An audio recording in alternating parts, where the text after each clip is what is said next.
Hello and welcome to another episode of the Agency Leadership Podcast. I'm Chip Griffin. And I'm Ginny Dietrich. And we have a special guest today, if you're watching on video.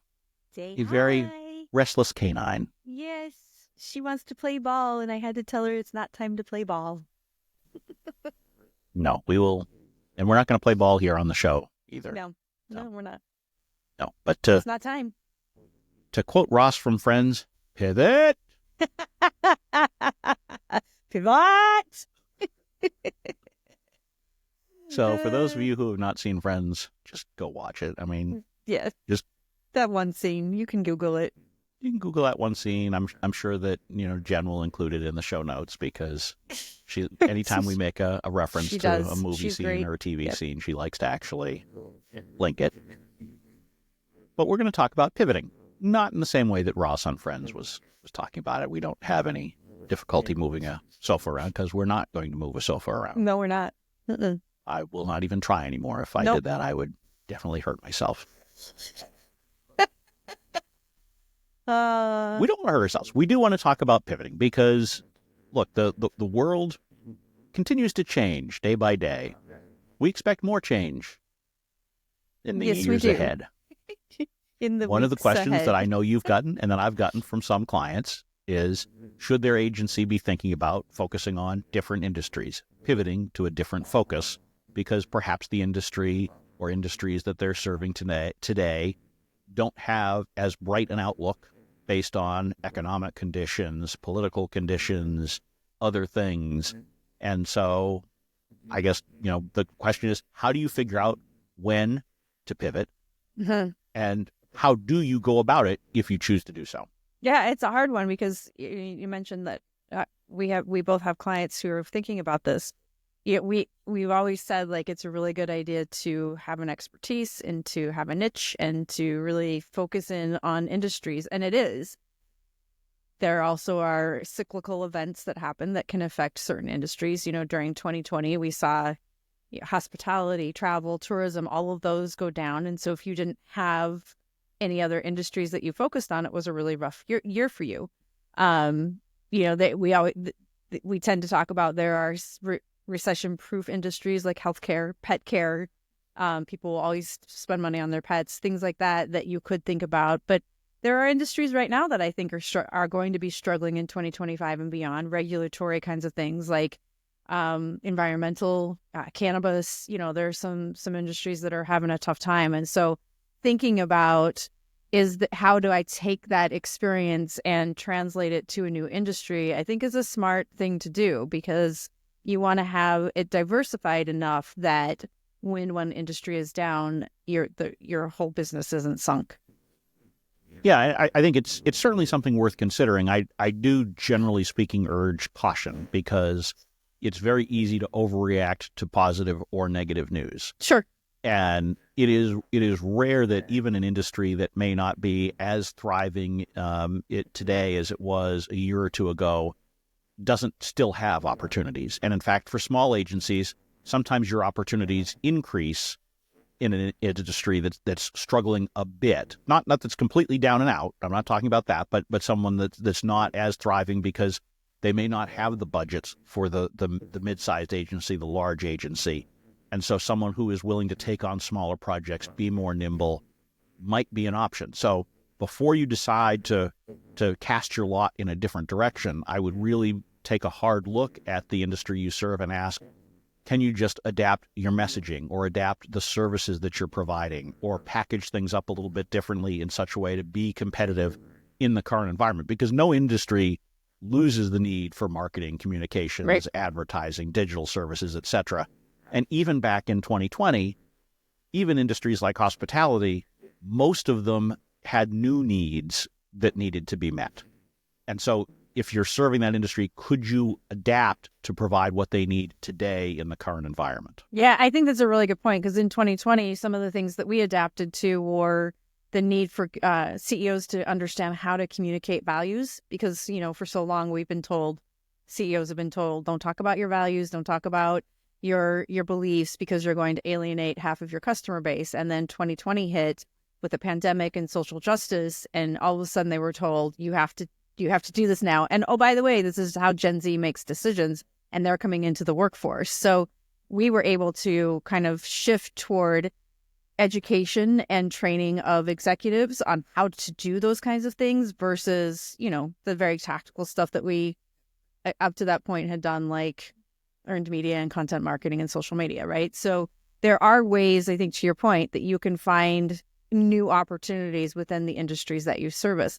And I would also caution that if you are thinking about pivoting to a new industry, it's not something that you will do and be successful in 2025. It's going to take some time. So if that is a strategy, it's something that you should be thinking about longer term. And it's just like your business development plan, your pipeline, you have to keep that full all the time.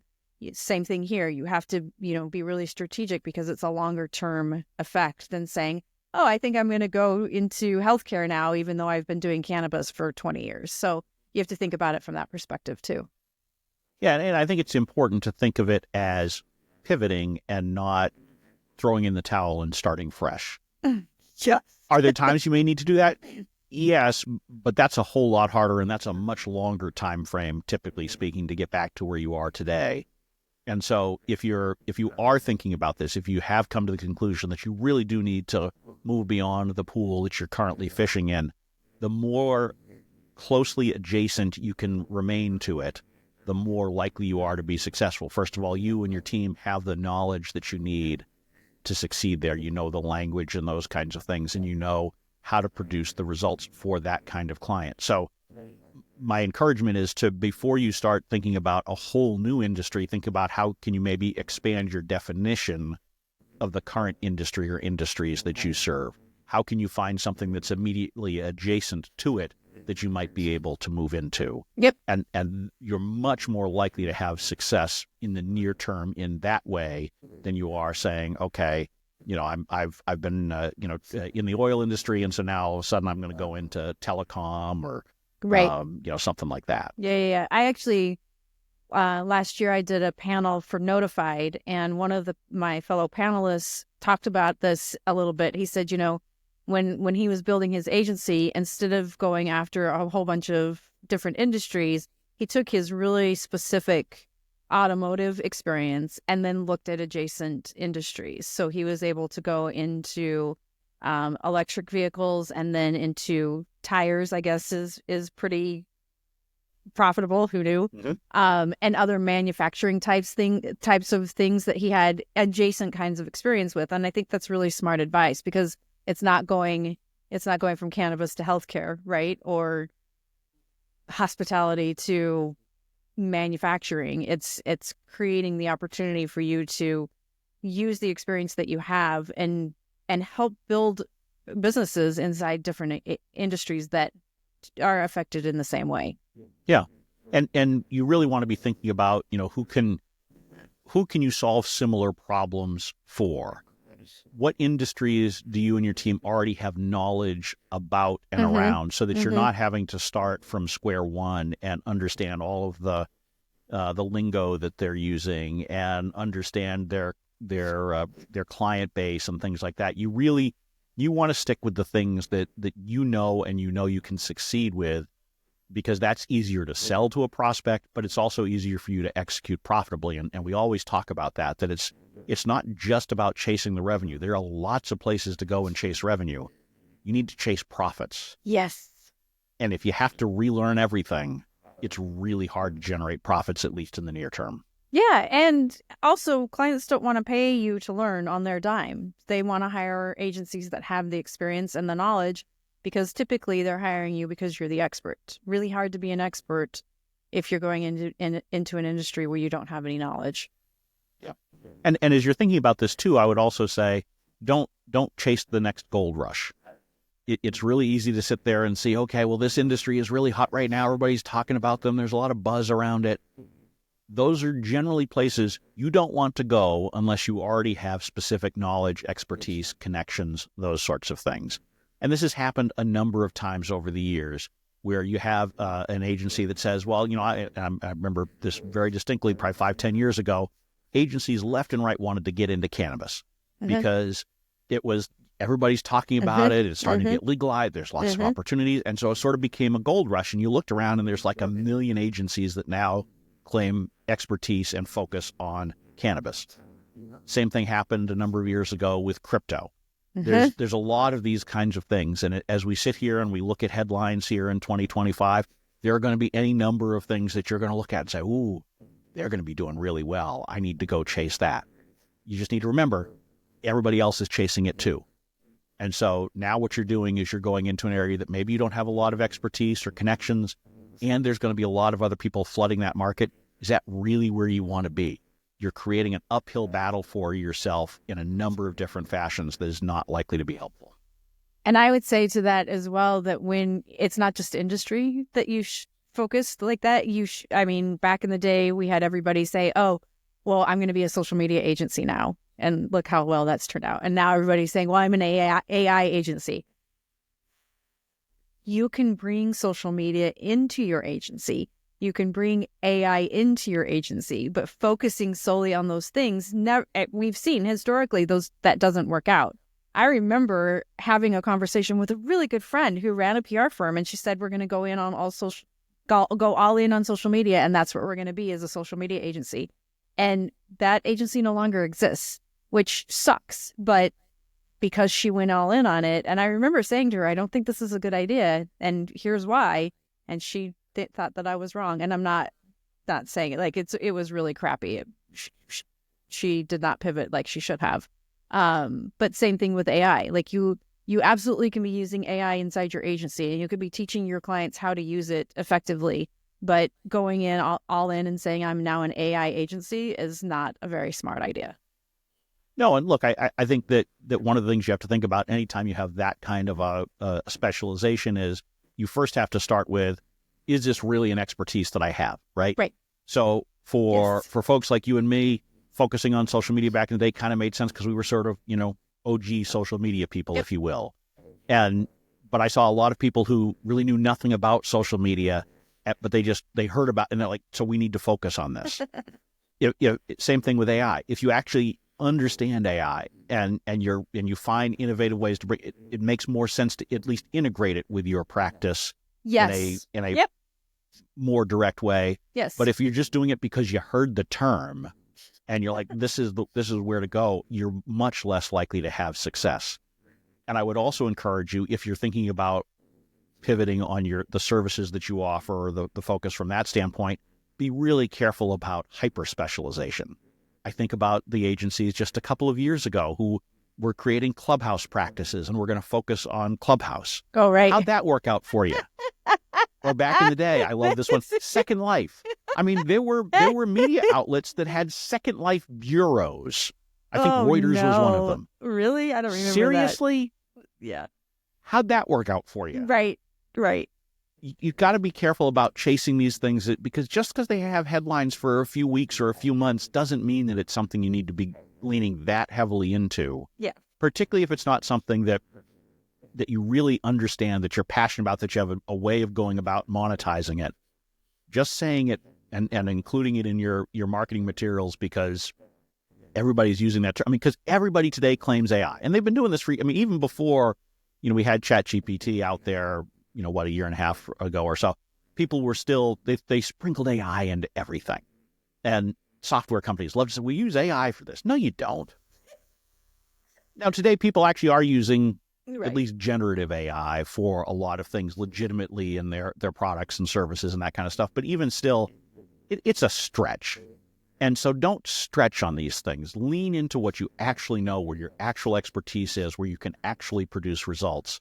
Because if you just do it because of the marketing ability of it, you're going to be caught out soon enough by your clients and prospects, and that's not a comfortable place to be. Yeah. I mean, go back to what I said earlier, which is clients hire agencies because they're experts at something, and it's going to make their lives easier. So if you are an expert at it, then by all means, go all in. If it's something that you're interested in and want to become an expert, by all means, do that. But you have to do it on your own time, on your own dime. And I like to use my agency as the guinea pig. So figure out what works for us first, and then be able to say, 3 or 4 years from now, we can help you do this, and these are the kinds of results we've seen. And it's because we've been able to use it as my own business as a case study. So by all means, become an expert, but you can't say that you're an expert in something if you're just starting out. Absolutely. And so this is a good place to also remind you that as you're thinking about all of these things, you don't need to go conquer the world all at once. And Nope. so if you're worried about your current focus, whether that's the service set or the industry that you're serving, also remind yourself, how many new clients do you really need Yeah. over the next 6 or 12 months in Right. order to be successful? And so as you think about that, what you might do is you might have a long-term plan for a pivot, but you don't necessarily need to do a dramatic pivot today. That's And you right. can certainly look on the horizon and say, we really need to be focused more on AI for the future. And so we're going to test Yep. it on ourselves. We're going to test, we're going to see how we can integrate it more. But for today, I don't really need to have that pivot. That's my long-term pivot. Near term, maybe there's more minor modifications that I can make in who I'm targeting or what I'm doing in order to achieve the results I'm looking for. Yeah, and I will say this, leave you with this one piece of advice. They always say that it takes 10 years to have quote unquote overnight success. And we launched the peso model in 2014 in Spin Sucks the book, and it has literally taken 10 years. So you have to think about it from that perspective. If I'm going to be an expert in something, if I'm going to, quote, have overnight success in a new industry, if I'm going to have overnight success with a new service, it's going to take some time, and you have to plan for that. So you're not just going to go out and, all of a sudden everybody goes, oh my gosh, this is amazing. And where did you come from? Because that's just not how it works. Plan for it. Start your pivot now, because it could take a good decade before you get to where you want to be. Yep, there's no get rich quick scheme out there, no matter how many YouTube Unfortunately not. videos you No. watch or business books that you buy that tell you here's the secret to making, $10 million as an agency owner. It's slow, methodical, process-driven work that brings you real success. That's exactly right. So with that, we're going to pivot to the end of this show. But I'm Chip Griffin, I'm Ginny Dietrich. and it depends.